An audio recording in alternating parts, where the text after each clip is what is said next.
Okay. All right, Kevin. Thank you, Martha. And I'd like to thank the Omaha Public Library for having these events and inviting me to speak. And happy belated St. Patrick's Day to everyone. So we'll go ahead and get started. And one of the things we're all here to think about is the challenges of Irish research. There are a few challenges that this ethnicity presents that others don't, and it can be among the more challenging uh, genealogies to pursue. A lot of 19th century Irish records were lost over the years, and we're going to concentrate on as John Grenham calls them, the big four that do survive. And they are the civil registration of births, marriages, and deaths. And those begin for non-Catholic marriages, April 1st, 1845. And then for all marriages, all births and deaths, starting on New Year's Day, 1864. There's various Catholic parish registers did survive uh, because they weren't in Dublin in 1922 when so many records were lost. They were held locally, so that's a great resource for many researchers. And then the censuses from the 19th century, unfortunately, some were lost in 1922, others had been lost for other reasons. But the earliest full Irish census is 1901 and then 1911 as well. So we'll be talking about how to utilize those. And then since the census and the Church of Ireland parish registers were lost, two tax records that ordinarily wouldn't have been important for research, such as family history research, became important as census substitutes, the Griffiths valuation and tithe allotments. And those are from the 1840s. They begin for Griffiths and 1820s for the tithe allotments. But fortunately, most of these resources are now online, many for free. So we're going to explore how to go about using them. Uh, Everyone should have a handout available to them. I believe Martha already sent it out. If not, it'll be coming. I did, and I'll put it in the chat as well. Thank you, Mark. And the I have updated the websites as of a few days ago, so if they've changed, I apologize. But the first will be where the census is at National Archives. Then irishgenealogy.ie is a Dublin-based site that has some church records, but that's key for the civil registration records for all of the island of Ireland before 1922, and then for the Republic 1922 moving forward. Um, your handout does discuss the Northern Irish counterpart. Our families today both happen to live in the Republic, so I didn't put it on the slide here. Roots Ireland is a uh, subscription site or for pay site. They have a lot of various records, church records and others. Ancestry, I think everybody's familiar with, and familysearch.org is the Latter-day Saints. You have to register, but it is free and has many records available. We're going to start with one example of Mary Nora Shellhart. And I met her great granddaughter a few years ago out walking my dog, and we got to talking. And of course, I shared that I like to do Irish genealogy. And she said, "Oh, my great grandmother was Irish, and I'd like to know more about her." And we exchanged information. And a couple weeks later, she invited me over to help. And I went that Saturday afternoon and spent 2 hours being frustrated. And as one of the things I tell people if they're trying to search is that you want to know who is your Irish immigrant, where did he come from in Ireland, and who were his parents. And if you know those things, you might be able to figure it out. And when we started, I, you know, she had her death certificate, And I was like, all right, well, great. She's born after 1864. We know she's from Galway, and we have her father's name. It'd be nice to have the mother too, but this should be easy. And it was really frustrating because I had my laptop, I had my subscription sites, I had the free sites, and I wasn't getting anywhere. So I took a brief look at this, took a picture, took it home, and then just kept playing around with it. And this was a family Bible page that someone had shared with her, and it's difficult to read, so I put in the middle what I think it says. That on the left it says Noria Mary McClare, so it's spelled differently than the death certificate, and then Coulter Leah, and then AH, other letters that are illegible, AGH, and then on the right it was a little bit clearer, Noria Mary McClare, Coulter Leah, County Galway, Ireland. And keep those things in mind, especially Coulter Leah and the AH space AGH. And you want to use your resources. We all probably have a paper like this if we can find it, and trying to revisit the things with a little bit of a different approach and a fresh set of eyes. I started trying to spell or misspell McClare as many ways as I could. And finally, I stumbled upon this family, the Michael McClare family. And there, as I circled, there's Catralia or Caltralia, and is the townland name, and the DED is Callure. So those were two places in County Galway. I said, all right. And then his wife is named Honoria, and then they have a son named Patrick, and then apparently his sister is living with them. When we go to the next record, we'll see that, but at least it says she's a farmer's daughter, and she's obviously too old to be his daughter. So you always want to indexes and transcripts are great, but the original, or as close to the original as you can get, is the best way to go. So we see here that the McClare family is enumerated together. They can read and write, except for the little toddler, and they're all born in County Galway. The two first people are married, presumably to each other. The baby's not married, and uh, his father's sister is not married. So uh, I put a key next to Nora, and I was like, well, her name is Mary Nora. Could this be her? Maybe it is, maybe it isn't. But you want to move from knowns to unknowns. So we know that now they're living as a family in 1901. We know that the 1911 census exists, so we're going to try to find them in that. But before we go there, we want to thoroughly look at the 1901 census, because there are a few things in genealogy. It's kind of like a game of solitaire. You're trying to find a certain jack, the red jack. The black jack won't do you any good. You have a black queen that you have to put the red jack on. So you look at it like a game of solitaire. It's also an algebraic equation. A times B equals C times D. Well, you can manipulate that equation and divide both sides by C to find out what D is. It's location, location, location, or all politics is local. So here's a sheet in the census that gives geographic descriptions, and it's kind of like a Russian nesting doll, that the administrative units fit inside one another more or less. There might be some overlap that isn't completely that way, but it's a general way to look at it.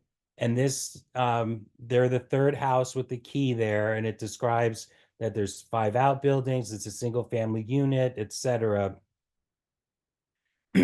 There's more of the geographic descriptors, and then again, they're the third family, and it gives you the head count of there's 2 males and 2 females, and they're all Roman Catholics.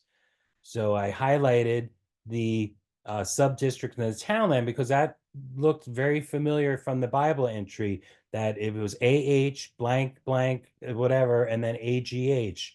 And it's like, well, maybe a Hoskra could be the right name. And then Cultralia, if you take out the AGH, it is kind of Cultralia. So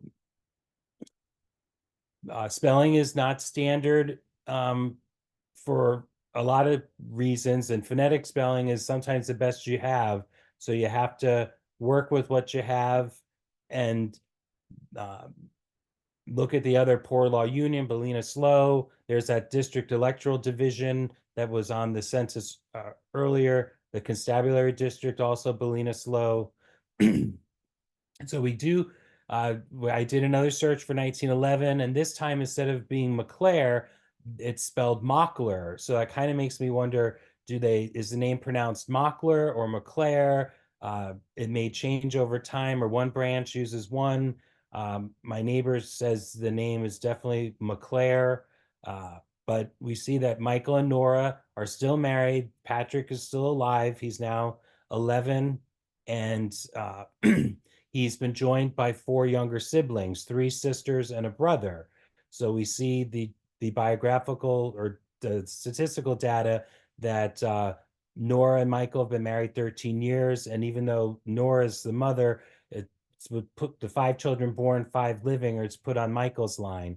But piecing it together, that tells us that now we have people that we can look. I wasn't able to find Michael's sister with a birth certificate, but now that I have his 5 children and his wife's uh he and his wife's marriage year, more or less, maybe I can have some success moving forward. But before we get there, in 1911, they had a different orientation for putting those geographical descriptors, where Culturlia is in the parish of Kilgarrow, and Kilgarrow is in the barony of Clonmacnowen, and they're in East Galway, and the Poor Law Union is Ballina Slough. I apologize for the dogs. But civil registration began on New Year's Day for births and deaths, and with the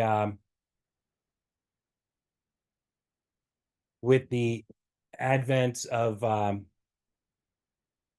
the registration, they had to also worry about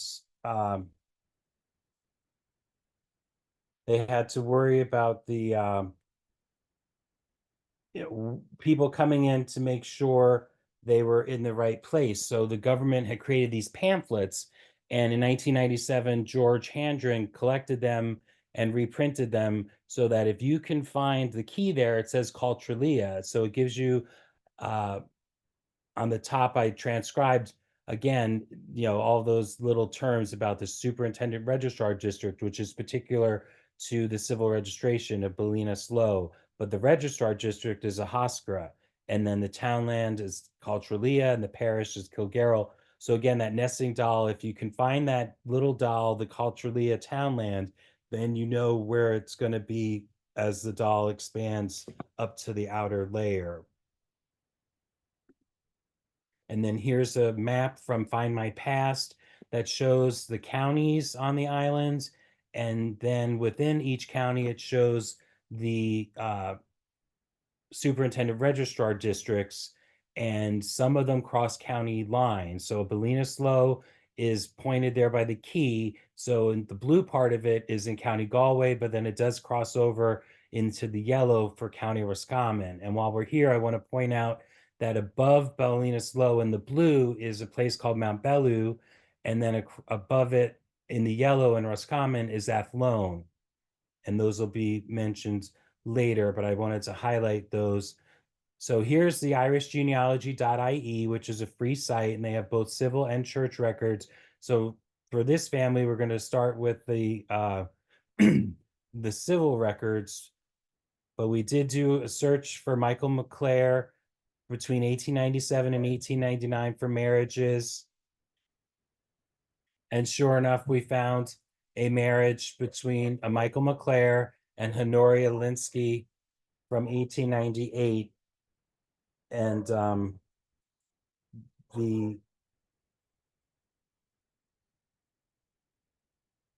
the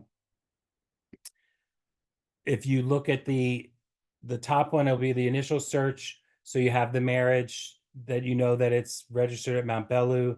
And then if you click on the underlined part, it will take you to the bottom where that has the view the record image. So we're going to click on that, and that'll take us to a page that'll have 4 marriages per page. I zoomed in so we can look at the one. They were at the top of the page, and we see it's a difficult handwriting to read. I may have done this myself. Actually, it's a little better than I can do. But some of the other registrars are have beautiful handwriting, like some of my relatives. But Michael and Honoria are both adults. They get married. They're apparently not been married before. He's a farmer. He's listing his address as Kalur instead of Culturalia. So maybe he moved, maybe it's a different place. Is it a synonym? His father is listed as Dennis McClare living, which is the problem because we were looking for a Thomas according to the death certificate, but maybe he's a cousin and this isn't the right family. But we see that Honoria is living in a different place that's difficult to make out. And her father's name is James. He's deceased. And then it gives the witnesses' names. So you get quite a bit of information, and it's a good way to write down and move forward. So now that we know when they're married and we know her maiden name is Linsky, maybe we can find their births of their children. So we do a search and we put in the mother's maiden name, and we on her marriage record it's Lyn, and this is Lin, but it could be with an E or without. So some search fields are very particular. So if you spell it with the wrong letter, it won't come up. Others are a little bit more forgiving. So as time goes forward, I think we're moving towards more forgiving, but always remember, how can a name be spelled, or more importantly, how can a name be misspelled? And then we see that there are 5 children: Patrick in 1899, joined by his sister Elizabeth in 1901, and then Mary in 1903, John in 1905, and Mariah in 1907. And we know that there were 5 children, and 2 of them are apparently named Mary and Mariah. So, the middle name will probably be important. And then we have I have a couple, and here's Thomas Lloyd is the assistant registrar, and I love his handwriting. It's very clear and very simple to read. So at the top of the page in 1899, Patrick Joseph's entry was put in. He's listed as Kalur, and I chose the sister that was born in 1903, Mary, because she's listed as being at Culturalia. So I'm leaning towards the idea that Culturalia and Kalur are either 2 different places that are very close to each other, and they can say they're from from like a specific street versus a specific village or area. But again, the civil record does provide the mother's maiden name, and then who the informant was, who in this case for both is their father, Michael. And now that we know that they're in Ballinasloe Registration District, Superintendent Registrar's District, we want to look and see, can we find other McClares or Mocklers over the years that are registered there, and possibly find, Mrs. Shellhart. And as I say, the name has been spelled both Mockler or McClare. This is an excerpt from the Surnames of Ireland by Edward MacLysaght, and he said that the modern form of the French Mauclerc on records in County Tipperary since 1210, still numerous there. It's apparently gotten to Galway by 1900, and it's been Gaelicized, and it gives the spelling in the Irish there with the fadas over the O and the E. So doing another search with MOCKLAIR, we found 5 McClare births. The second one did list the mother's birth surname. Not every one of the earlier years does that. I believe they're working towards that, but it's a work in progress. But it gives us a hint. But at the top is Honoria in 1875, and then Michael in 1870 gives his birth date. So they've definitely opened up the record to get those 2 pieces, whereas the other 4, they just give the year. So it's going to get you to the record. But we're gonna try to look at each of these records. We won't do that tonight because we don't have time, but in your research, you want to do that. You also want to use other databases because sometimes you pick up extra stuff because this database, since we knew that the maiden name was Curly and we were able to pull up that there are 6 children with that surname with the mother maiden name Curly. One of them, they put an E on the end. So Roots Ireland's is a little bit more forgiving, excuse me, with the spelling. And we found a 6th child between 1864 to 1878. That's kind of nervous because civil registration of marriages started on New Year's Day, 1864. We believe this family's probably still Catholic if they were Catholic in the 1900s, but we'll see what we find as we keep doing our research. But we do open up Thomas's record and we see that his father is Dennis and his mother is Elizabeth Curley. So we see that, that matches the marriage record from 1898. And then we see that he, does appear at the Irish genealogy site. But again, since it's spelled M-A with an E at the end, it doesn't come up because it's not close enough in your search. But again, the parish or district, in this case, is a civil record. It's a Hosker as a district. They're in the parish of Kilgarrow. Oh, excuse me.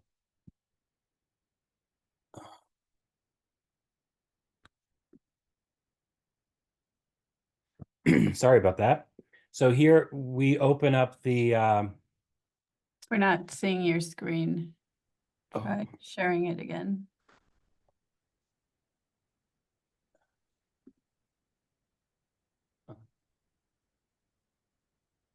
can you There see we it go. now? Yep. Yeah. Sorry about that. Yeah. Then you'll want to just start playing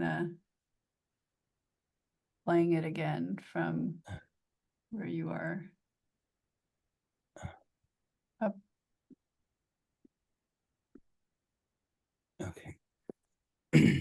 And can we see the certificate now with the brown box at the bottom? Mhm. Right. Can you see it or no? Yep. Yes. Okay. We see it. So this is a birth certificate for Honoria. And the thing that was interesting and exciting was that the date of birth is the 31st of May. And if you recall, probably not, but back on the death certificate, she was born the 31st of May in 1880. So here's a woman who's born the 31st of May in 1875. So it's very encouraging because people may play with their birth year, but they usually don't play with their birth date. It could be a coincidence. It could be a different person. We haven't proved it 100%, but it's definitely, leading us toward being more likely than not, and hopefully, preponderance of the evidence as we climb the evidence ladder. But her father is Dennis McClare for Cultralia. Her mother is Elizabeth, formerly Curly, and Dennis is the informant. And then I give the example of I didn't have room in the box to write, his mark next to the X. But that's the difference between a transcription and looking at the actual record. I made the decision that I wasn't going to write his mark. So you always want to look at the original record because for that, it probably isn't a big deal. But if his ability to read or write is a big deal, they may have left the X out and just put his name, and then you don't have that information. So always get to the original source of a record as much as possible. And as I mentioned, civil registrations of marriages began on January 1st. And fortunately for us, Dennis Mockler married Elizabeth Curley on February 2nd, 1864. So it was one of the first marriages, Catholic marriages, registered civilly with the Irish government. And we'll be able to look at that here and see that as we're going back in time, now we have a marriage in 1864. They've both not been married before. Now he's saying Kalur again, goes back and forth. Kalur and Cultralia. Annabeg is another townland in that area. He's the son of Pat Mockler. She's the daughter of Michael Curley. He's a herder. and you just keep working back every time you learn something new. So now we know that Dennis and Elizabeth were alive through 1877, 1878. When did they die? We're able to, at irishgenealogy.ie, we found Elizabeth McClare died in 1894, and her husband Dennis was the informant. And there's two keys on the page, and that was so interesting, because 3 weeks before Elizabeth died, at the top entry, we see a Michael Curley, widower, 96, living at Cultraleah, and his informant is his son-in-law, Dennis McClare.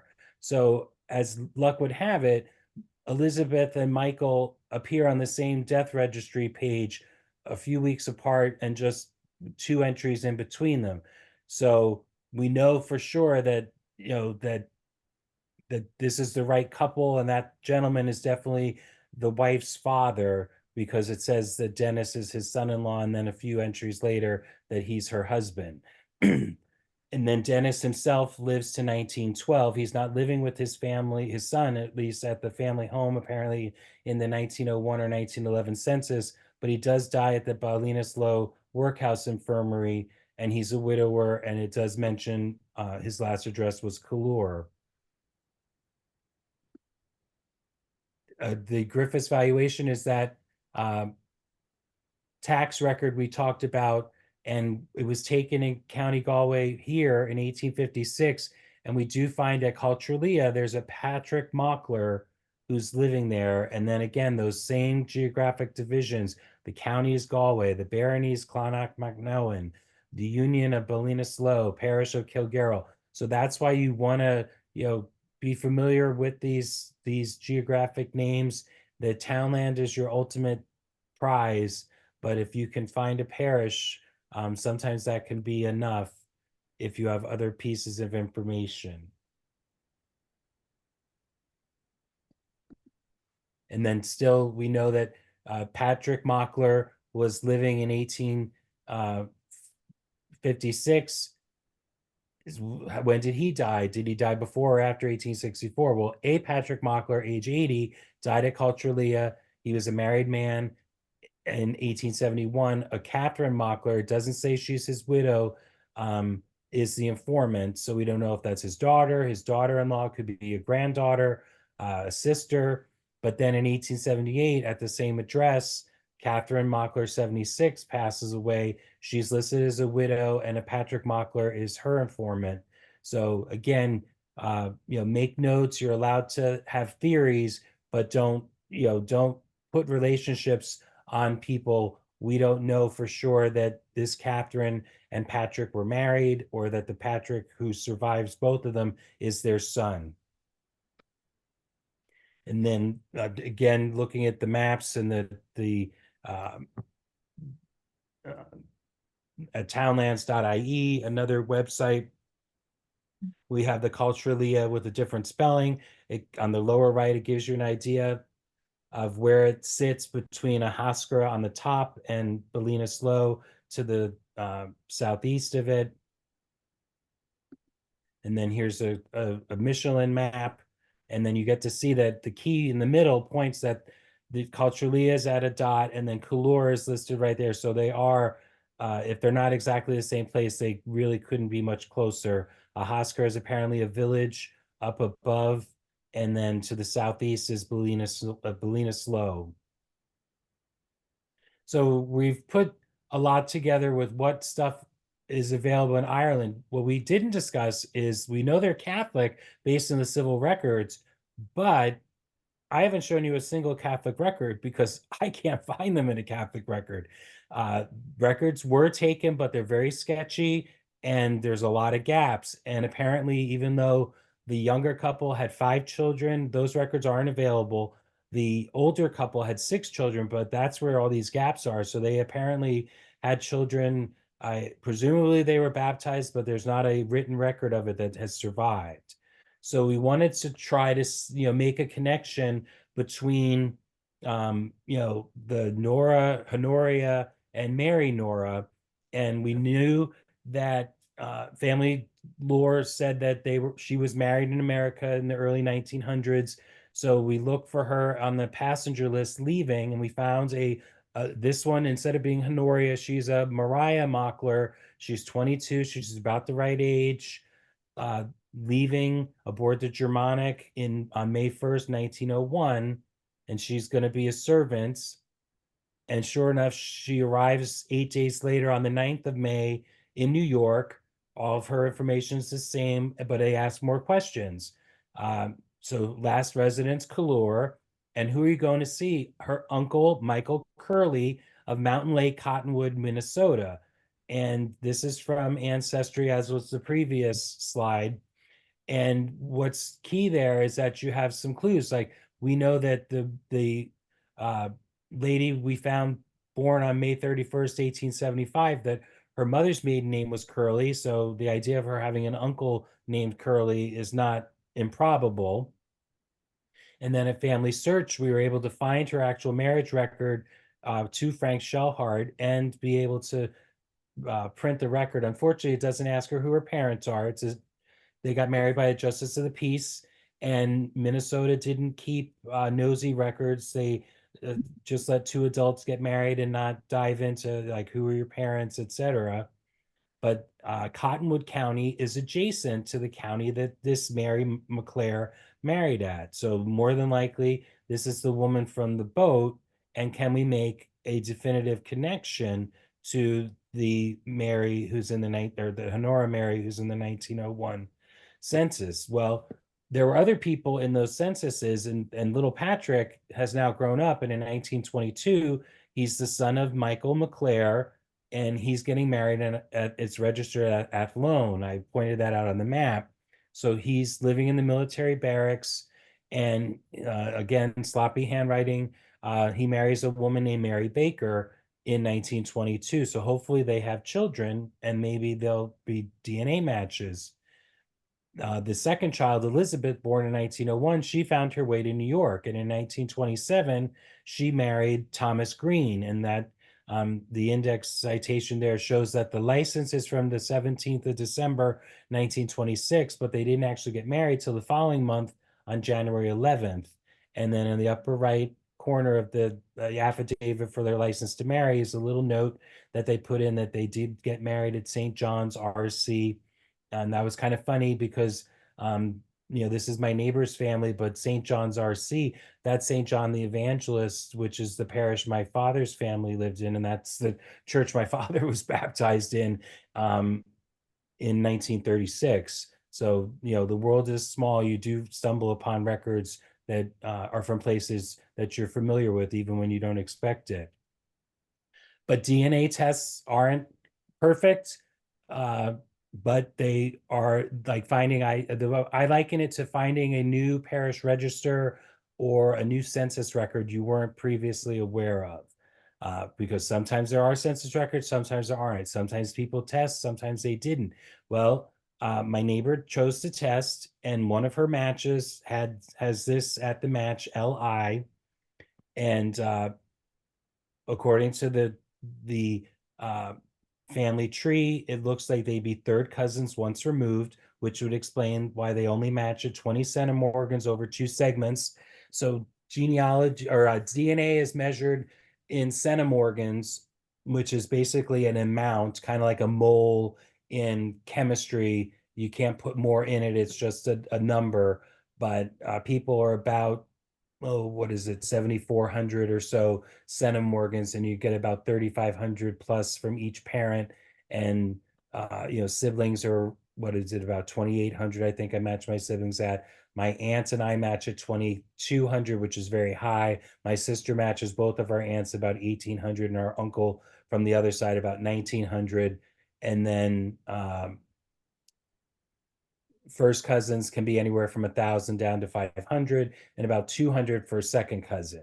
Once you get below second cousin, third cousin, about 10% of third cousins don't match at all. And then the range can be, quite a span. So it gets to be a little bit more difficult.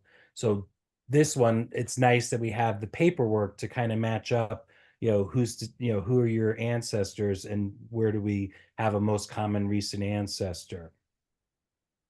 So the through lines is not perfect, but I use it here more for just to have the descendancy chart. but we see that this family is descended from Michael Curley, and then his daughter Elizabeth Curley, who marries Mr. McClare, and then her son Michael had a son named Patrick, who had a daughter named Mary, who has a child who had L.I. And then, um, Honora Mary had a child named Ida Shellhart, who married Raymond Kinzer, and then he had a daughter, and then there's another child, which would be fourth cousin to Li. They don't match because Ka does match each of them, but they don't show up all together as shared matches with her. So she matches Li at 20, and then Kg is a more close relative to her first cousin once removed, hence the 396 centimorgans. But we do see that there is a link definitely between the descendant of Michael McClare and the descendant of Mrs. Shellhart. So that shows, and there is only one daughter born to that couple, according to the civil registration records. And both of those, both the death certificate and the birth certificate say 31 May. So it'd be nice to have another match, and we do, because one of the descendants of Elizabeth Green tested, and she matches the top. I show the shared match feature. So Ka matches Li at 20 centimorgans. That's the previous slide. But now Li matches Lg at 202 centimorgans because they're second cousins, according to the paper, and that number and the predictor from Ancestry agree. And then the match between Ka and Lg, they're third cousins once removed, and the ladies match slightly more than Ka and Li do. But that's, that Bible page, did, point us in the right direction, and a little bit of perseverance and pushing, you're able to get a happy conclusion of figuring out where in Ireland, Mrs. Shellhart was from. And then my neighbor was able to visit England, where some of the other descendants of that 1901 family, 1911 family, and meet them in person. And they're definitely, cousins of Li, because Li saw his ancestor, Patrick, and his wife, Mary Baker, had a large family. And in addition, there were people, we want to look at the Minnesota, because Ka matches Ct at a pretty good number, 99 centimorgans over 5 segments. Well, Ct is a descendant of a Thomas Curley who lived at Cottonwood, Minnesota. So I don't know that the ship's list is 100% correct, but I think she was probably going to see her uncle Thomas Curley, and Michael is probably his son, and there was a mix up or something. I don't know, but there's definitely a DNA connection. There's the ship's list. There's always more to be found and clarified.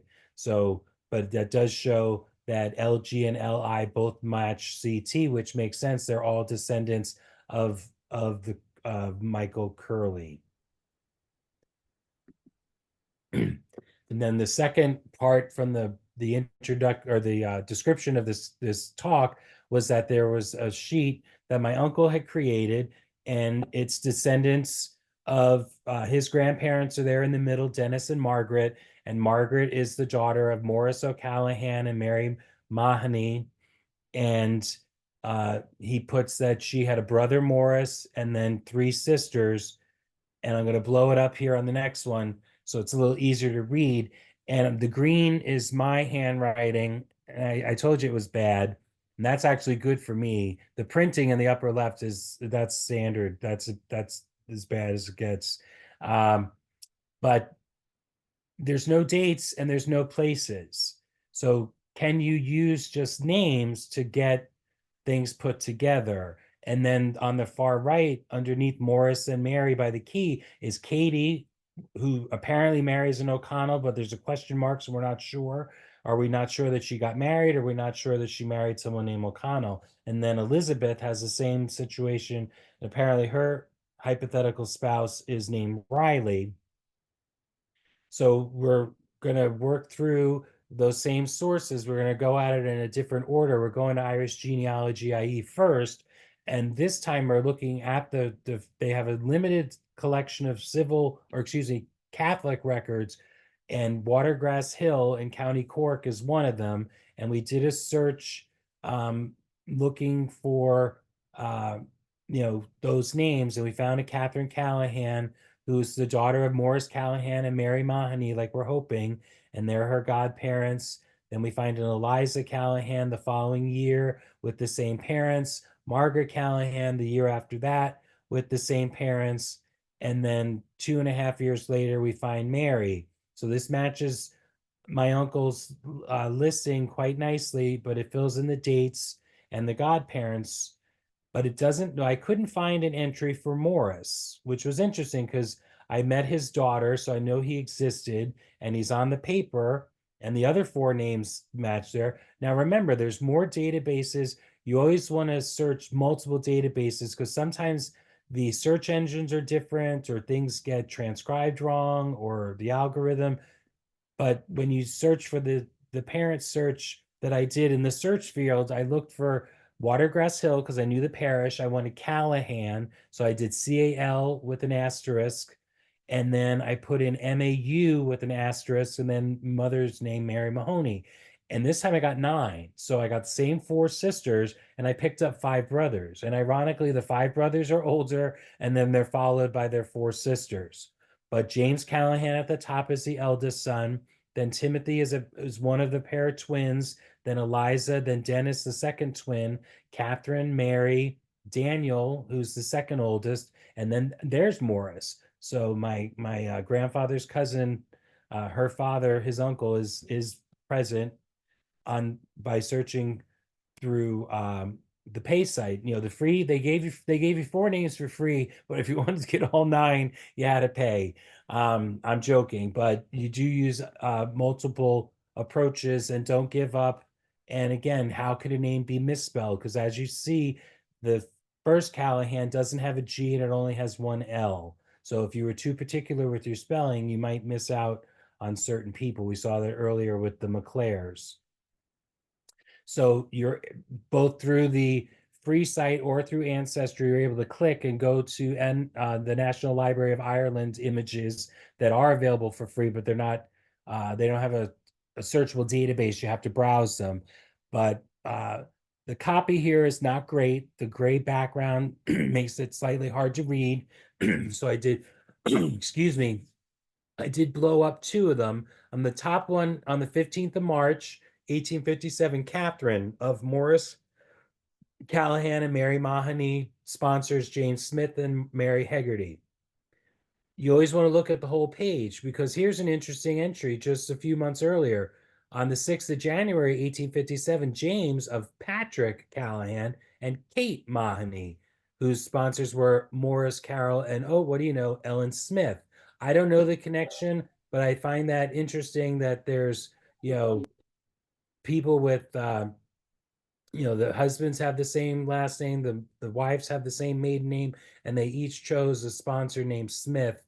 I want to look into this further. Might be coincidence, those aren't that uncommon of names, but since it's on the same page, make a note of it.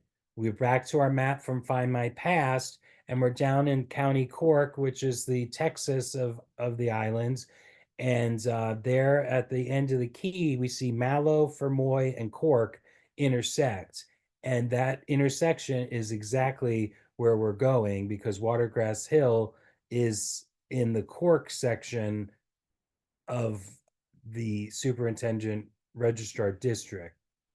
So we're going to be looking for a marriage record. We know that my uncle hypothesized that Catherine did marry.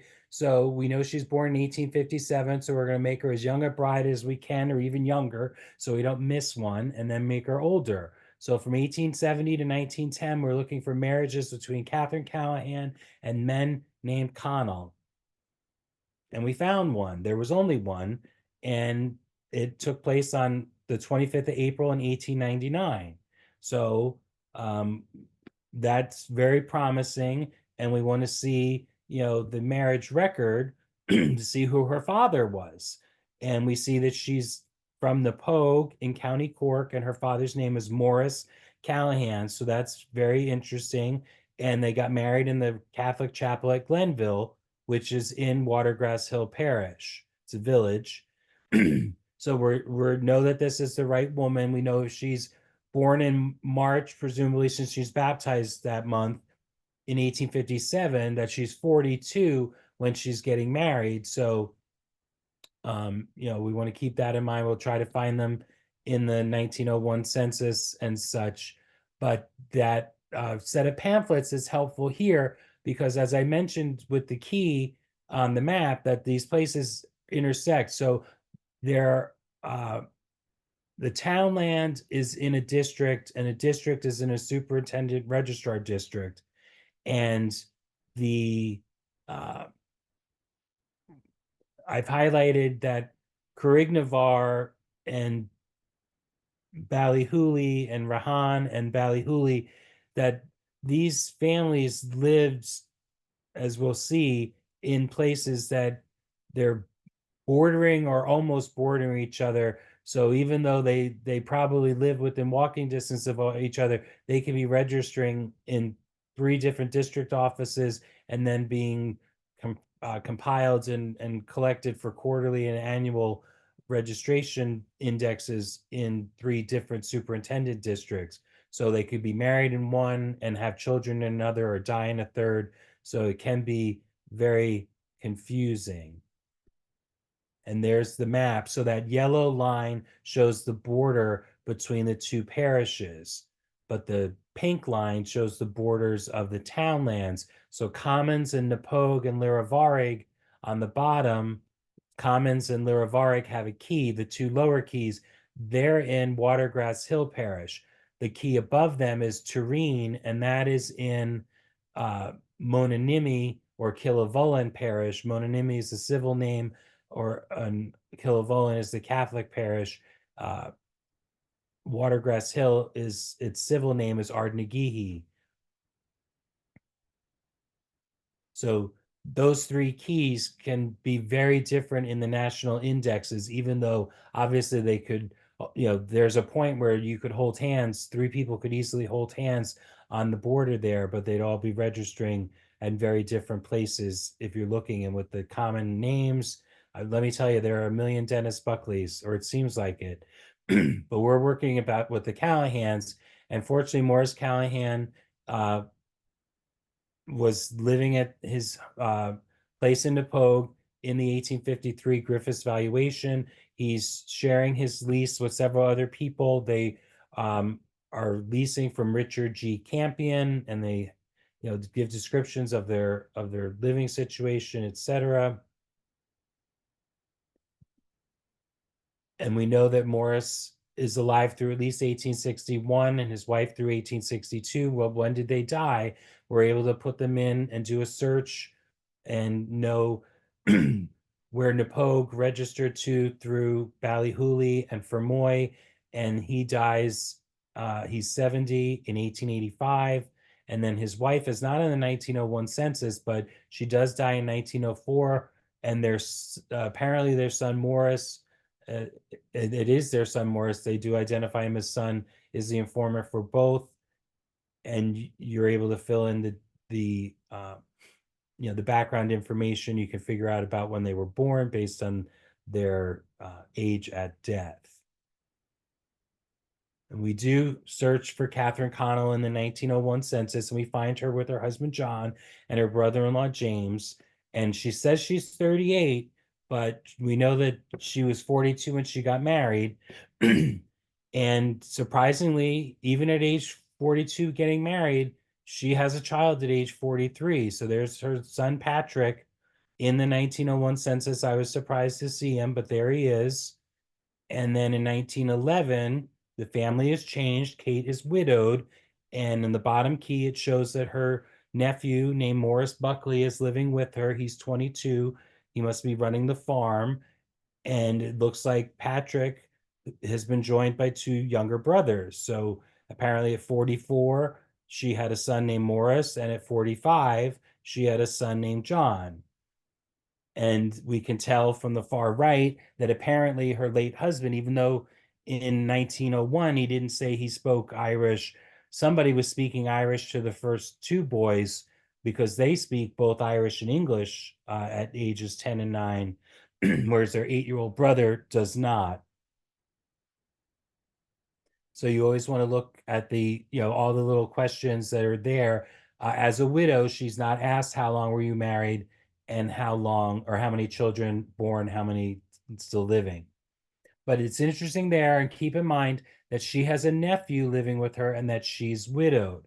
That as a widow with, young boys, how does she run a farm? Well, one way would be if you have a brother or sister who has adult children, you can have one of them come live with you, and he's near his home, but you have a strapping man able to do hard work. In another home, the reverse problem has happened. Morris is a widower. So there's a Marianne Buckley niece living with him. So he has 3 small children, and he's able to have a niece come and run his home so that he's able to go out and work his farm. So he has an adult woman running his home. Again, her family lives nearby, and the questions, even though he's not a married woman, the question was answered: how many years were you married? 8. And he's no longer married, but when he was married, the marriage lasted 8 years. And then how many children born? 5. And how many living? 4. Well, that's interesting because we can go and look for births for each of the 5, and then presumably a death certificate for the one who's no longer living. But if we count the children, we see that Marianne is the 5th person in the house and Morris is the first. So there's only 3 children in between, but it clearly says he has 4, even though it's marked through. So you wonder, well, where is this 4th O'Callahan child? And then when you go back to where Morris and Marianne's family lives, their father and mother have a census, and they've been married 25 years, 10 children born, 7 living. And when you count the children living here, there's only 5. So 5 plus Morris would be 6, plus his sister Marianne would be 7. So we found all the Buckley children. 2 of them are living with their widowed aunts and uncles.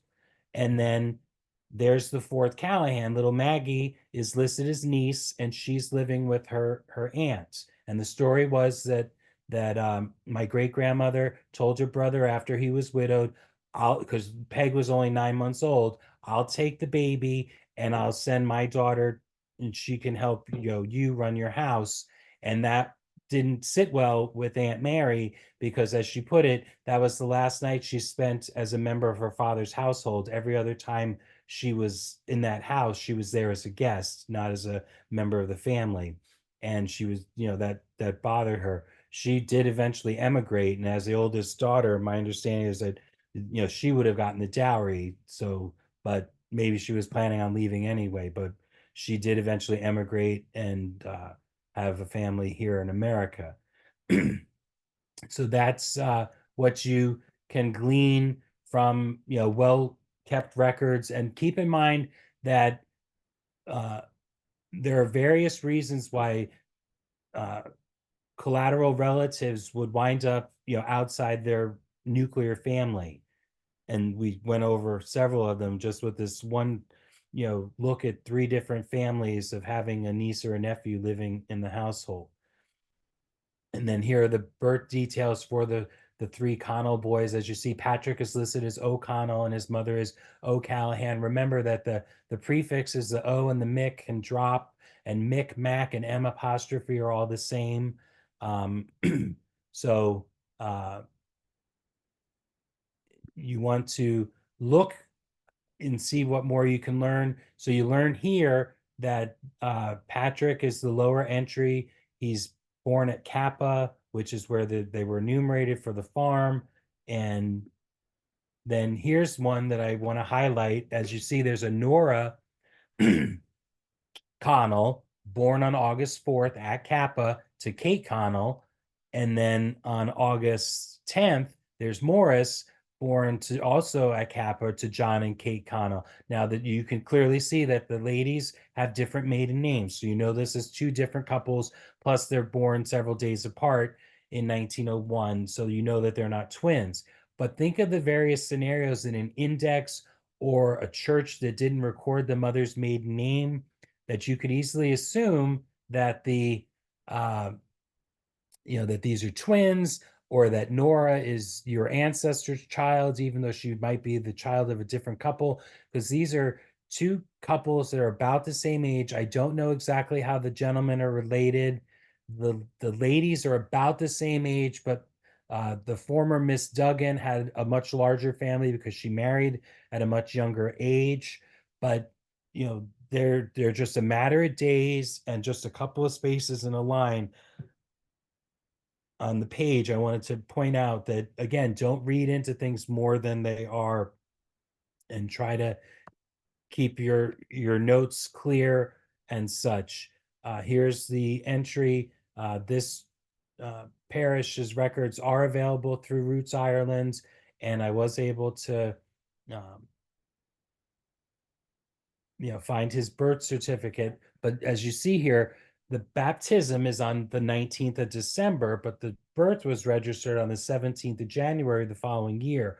So apparently what happened was that he must have been born in December. Maybe it was very cold, or since it was close to Christmas, they didn't get the birth registered, possibly.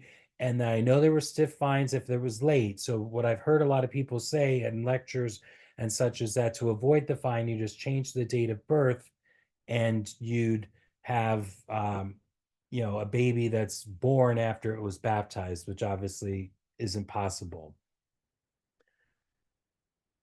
So again, go to the sources. Indexes aren't enough, because if you just looked at the index, oh, I know Uncle John was born in December and this baby was born in January, it can't be the same baby. No, you gotta open up the records and look and make sure that you do your due diligence.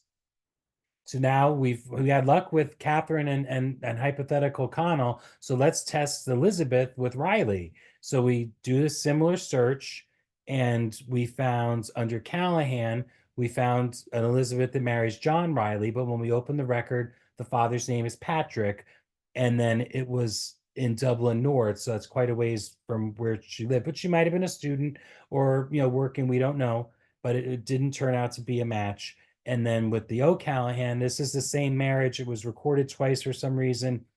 But this gentleman, the father's name is Edward O'Callahan. So again, it's not, but this is where, the idea that a 45-year-old woman would have a child came in really handy, because that child went to Canada. And when he crossed the border into the United States, he had to, fill out this card or answer the questions so the card could be filled out. And this was at Ancestry. This is one of the few times one of those Ancestry hints was very helpful. Usually they're for people that you've already said are dead and you've indexed and given proof, and then they're still keeping that person alive and putting them into censuses that it can't possibly be the person, and you have to go through all those leaves and close all those hints.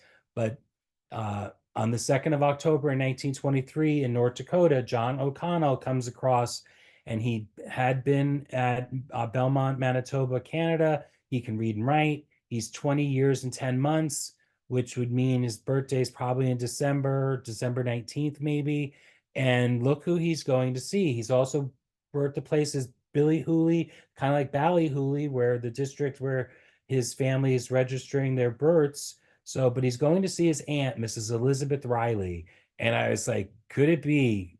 And you have to investigate it. It gives an address. And in 1923, she's living at 33 West Avenue in Bridgeport, Connecticut. So you do your census search at Ancestry. And in 1930, at 49 West Avenue in Bridgeport, Connecticut, there's a widow named Elizabeth Riley, and she has several adult children living with her and a grandson. So I thought, all right, well, she's born in Ireland. That's good. She's about the right age. Well, let's see what she's doing in 1920. So luck would have it that in 1920, she's actually living at 33 West Avenue. So, all right, well, this is, I don't know that this is my gal, but it's definitely the gal from the from the border crossing card, what are the odds? And again, she's living with some adult children, and we see that her youngest two are twins, William and Daniel. And then going further back, work from knowns to unknowns. So let's see, is she there in 1910? They're all born in Connecticut. And now she has, other children. We see that her older son is named Morris, which is encouraging. Her daughter's name is Mary, which is the woman I want's mother's name, but Morris is a little bit more unique. So we also see that there's a 5-year gap between Morris and Lizzie. So could there be, it says 9 born, 9 living, but there's only 7 children listed. So I was a little confused by that. And then finally in 1900, Mr. Riley appears, and his name is Patrick. And there's a 6-year gap between Morris and Elizabeth. And um, there's 7 children listed, but there's said that there's 9. So I'm thinking there's, probably 2 children in that gap, but we don't know for sure. And we see that they've been married 19 years. They're both from Ireland. All of their children were born in Connecticut. So presume we didn't find them getting married in Ireland. So presumably they got married in Connecticut. We followed through with, when did they die? And we didn't find her in the 1940 census. We were able to find her death details through the cemetery. She died in 1934. And the cemetery provided this card. And interestingly, there's a James Callahan who's listed at 46. And when I got the information, it was interesting. There's also a 5-minute child named William Kling, which is sad. That's the shortest life I've come upon in all my searches.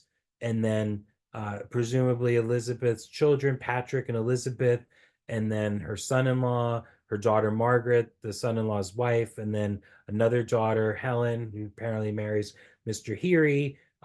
Margaret marries Mr. Skane. And then there's a dark line, and then underneath it has Patrick Riley, marker on lot. So apparently Mr. Riley died in 1902, which would explain why he's not in the 1910 census. And then there's a note that in about 1890, 2 children, Nora and Catherine, were buried, and apparently there was a fire and the records were lost. And when they came in 1915, they asked questions to update them. So we see I transcribed it because it got a little sloppy there. But you remember that in a cemetery, everybody in a plot, there's some connection. For the most part, I haven't come upon one where there's a random burial. So everybody is connected to Elizabeth Callahan Riley by blood or marriage. We don't know exactly how James Callahan is. Maybe it's a coincidence. Maybe they put him in the wrong grave, but more likely than not, there's a connection. So, try to figure it out. And when we read her obituary, it lists her surviving children and that she has 3 sisters and a brother in Ireland, 3 grandchildren.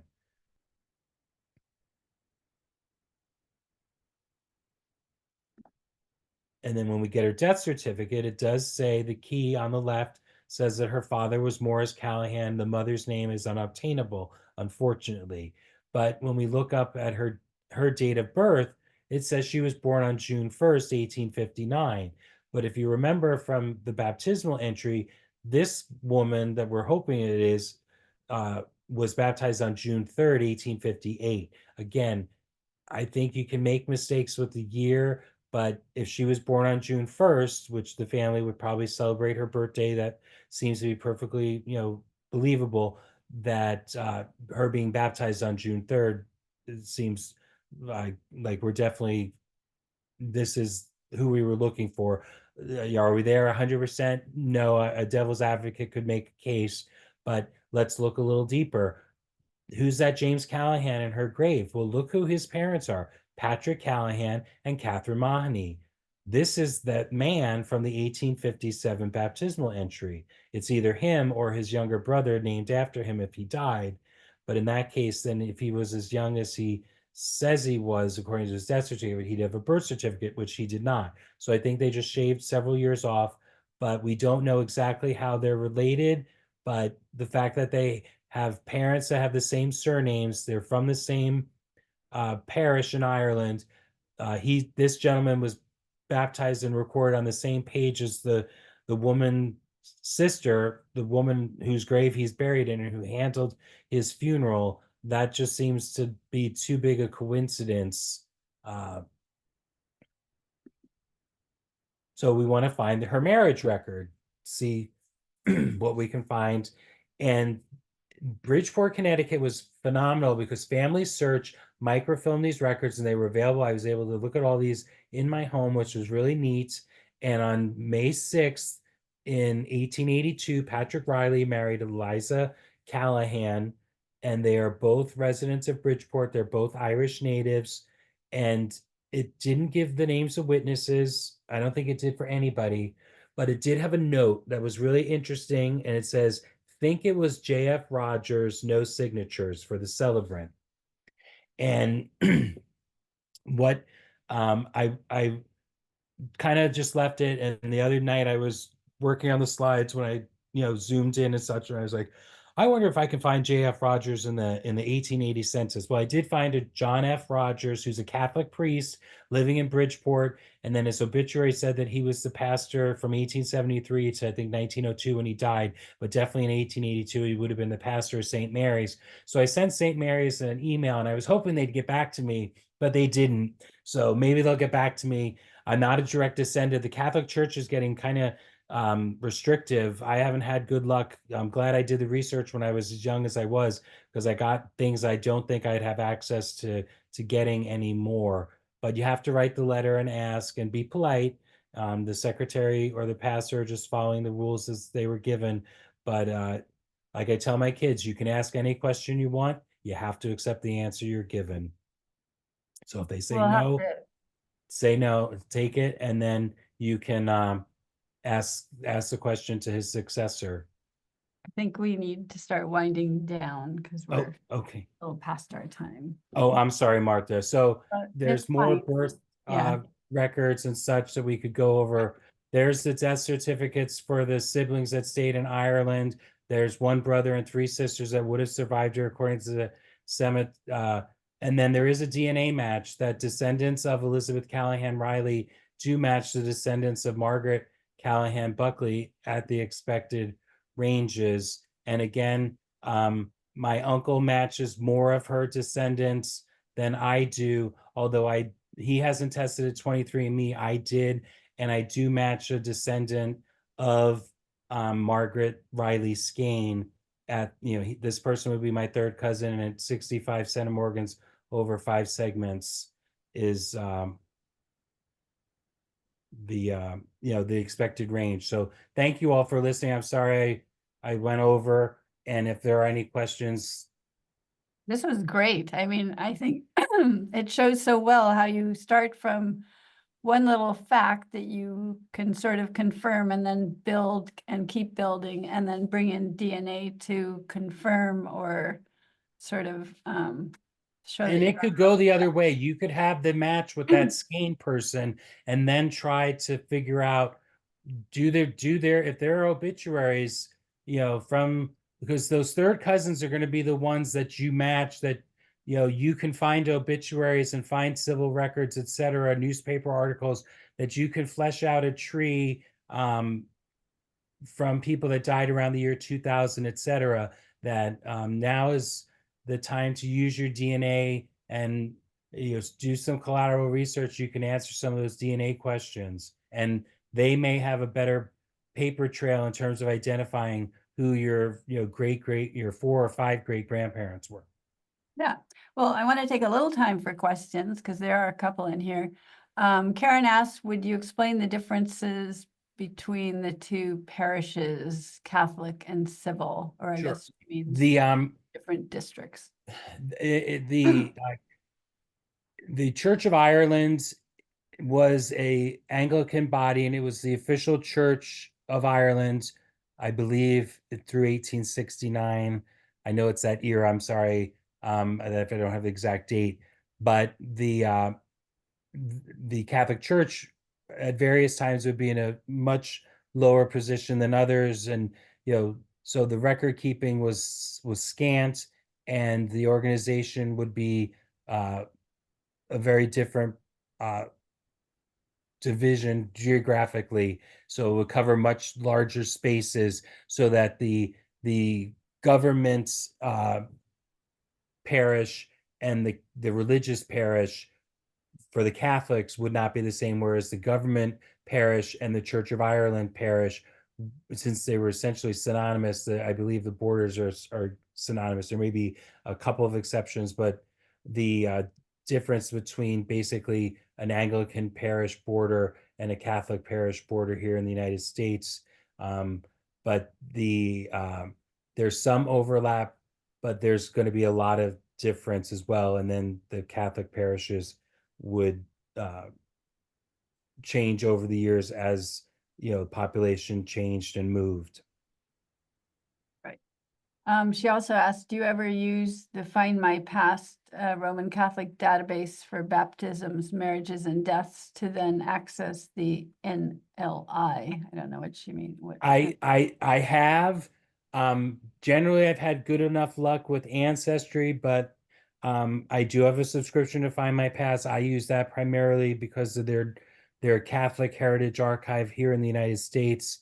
But when I've had trouble finding somebody I know should be there, I have had luck finding them through Find My Past, where I haven't been able to find the person. Like we saw Morris, you can't find him through irishgenealogy.ie, but you can find him through Ancestry. So yes, I do use it. Yeah, well, as you said before, check everything because they also index differently. Nancy says, thank you for arranging Kevin's presentation. Kevin, your detailed and logical research steps are a great example for us to follow. I agree. Darvin asks, are you able to find Irish genealogy records before 1850? And Karen says, sometimes you can. The records are just like your family story. It's going to be unique to each location. Some places, yes, other places, not so much. For this, I don't know, in uh, the Kilgarrow parish, for example, I don't know that my neighbor's getting much further back in time. I wasn't able to find either of these families in the tithe allotments, which goes back to 1820. So that would be an example of, for these people, probably not. But for others, the tithe allotments can be very helpful. And then if you can find a lease or some other records, there can be um, some people can go before 1850, but you're going to have to do your research to find out if you're among them or not. Sorry. Check everything. John Gresham's book is pretty thorough about all the different possibilities. We have it at the library. I always say that. We have a lot of great indexes and things that can help you with your Irish research here. So But doing your Irish family tree is just like everybody wants to lose weight on January 1st. Well, unless you start eating less and walk around the block, that's not going to happen by St. Patrick's Day. If you've been doing those things, what do you know? You're a little bit slimmer by St. Patrick's Day. Let's see what you can do by Father's Day or 4th of July, etc. The Irish genealogy, you have to start. Write that letter to Aunt Sally, make a phone call, go to the library, start looking, get a DNA test. Their sales probably just over, so probably don't buy a DNA test today, but wait until we get to Mother's Day. They'll be on sale again, if not before, or Easter, maybe they'll be on sale then. But do the work, and you can, the only way you're going to find out if it can be done is to start doing it, and no time's better than right now. my favorite story is when I was volunteering at the Family Search Center way back. And somebody came in and said, I need to research my Irish ancestry because I want to visit the homeland when we visit Ireland. And we said, well, when are you going to Ireland? And she said, next week. Well, nowadays, so you laugh, but nowadays with as much that is online, if she had the right thing, like both of the topics that we did today, if that's what she was starting with, she could have those answers in that That's amount of true, time. or at least enough to get into the general But I area. wouldn't recommend waiting to start your research the week before your flight. No. Well, thanks. That was great. I have recorded this and I'll be sending that out, if not tonight, then tomorrow sometime to everybody who's registered. I'll send out the handout again as well. And I think that's it. We all really enjoyed this presentation. It was just a great model. And I'm looking Thank you forward to again. getting back to my Irish research, which has been languishing. So good night, everybody. If there are no more questions, there's lots of thanks and compliments in the chat, which I'll send you the recording as well, so you'll see them. Good night. Good night.